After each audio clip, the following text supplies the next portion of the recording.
இன்றைக்கி நம்ம vegetable fried rice செய்ய போகிறோம். அது எப்படி செய்யறது, அதுக்கு தேவையான பொருட்கள் என்ன எல்லாம் இப்போ பார்க்கலாம். இது பாருங்கள், லாங் கிரைன் அரிசியை வடித்து தனித்தனியாக உதுத்து வச்சுருக்கேன். 1 கப் பீன்ஸு நைஸ் அந்த கிராஸ் கட்டிங் பண்ணி ஒரு கப் வச்சுருக்கேன். இந்த பாருங்கள், இந்த மாதிரி கட் பண்ணணும். வெங்காயமும் நீட்டாக அரிஞ்சு 1 கப், ரோஸ் 1 கப், கேரட்டும் அதே மாதிரி தான் சீவிருக்கேன். இது 1 கப். ஸ்ப்ரிங் ஆனியன் வெங்காயத்தாள் அது நைஸாக அரிஞ்சு 1 கப்பு. பட்டாணி 1/2 கப்பு தான் போட்டிருக்கேன். பட்டர் 2 ஸ்பூன், ஏன்னா பட்டரில் தான் செய்யணும். ஆனால் கொஞ்சம் எண்ணெய் சேர்த்துக்க போகிறேன். 1 பச்சை மிளகா அந்த கிராஸாக கட் பண்ணி வச்சுருக்கேன். ஏன்னா காரெல்லாம் போட போகிறதுனால, சாஸெல்லாம் போடுறதால பச்சை மிளகா ஒன்று தான் போட்டுருக்கேன் கிராஸ்.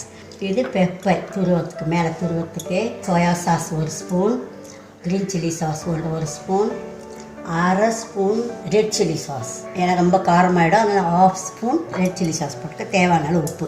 இதாம்மா தேவையான பொருட்கள். இது எப்படி செய்யணும் காட்டுறேன் வாங்க. அடுப்பில் பாத்திரம் வச்சு பட்டர் போடுறேன், ஆனியன் போடுறேன்,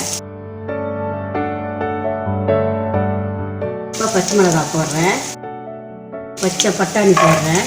1 by 1 போட்டு அப்படி ஒரு வதக்கி அடுத்த காய் போட்டு சரியாக வதங்கிடலாம்.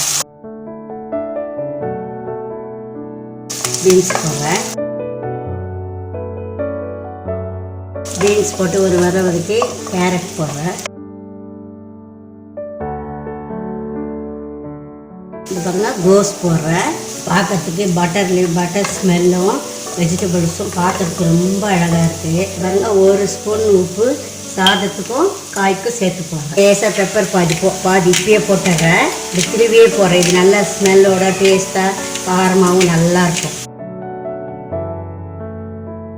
சூப்பராக வருது. அப்படியே மூடி ஒரு 2 மினிட்ஸ் மூடலாம். காய் கொஞ்சம் வேகட்டும். மூடி வச்சுருங்க. நல்லா காயெல்லாம் நல்லா வெந்துடுச்சு.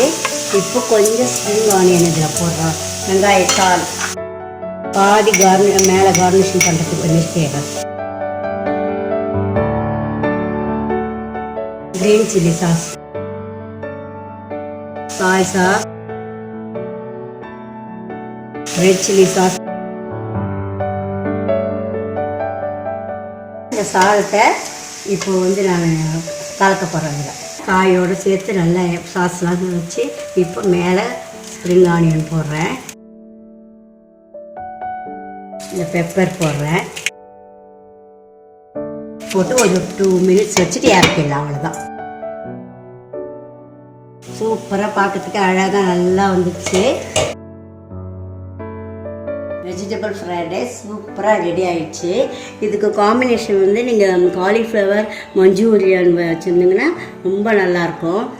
நான் இன்னொரு நாளைக்கு அந்த காலிஃப்ளவர் மஞ்சூரியன் வீடியோ இன்னொரு நாளைக்கு செஞ்சு காட்டுறேன் உங்களுக்கு. நீங்கள் அதோடு இதை சேர்த்து சாப்பிட்டு பாருங்கள், பிரமாதமாக இருக்கும். நீங்கள் கமெண்ட் பண்ணுங்கள், சப்ஸ்கிரைப் பண்ணுங்கள், எப்படி இருக்குன்னு சொல்லுங்கள். இந்த வீடியோ பார்த்ததற்கு நன்றி. இந்த ரெசிபி உங்களுக்கு பிடிச்சிருந்தால் லைக் பண்ணுங்கள், ஷேர் பண்ணுங்கள். என்னுடைய சேனலுக்கு சப்ஸ்கிரைப் பண்ணுங்கள். பெல் பட்டன் அழுத்துனீங்கன்னா புதுசாக அப்லோட் பண்ணுற வீடியோ உங்கள் நோட்டிஃபிகேஷனுக்கு வரும். உங்களுக்கு புது ரெசிபீஸோ இல்லை ஏதாவது கொஷின்ஸோ இருந்தால் கமெண்ட் செக்ஷன்ஸில் கொடுங்க. நன்றி.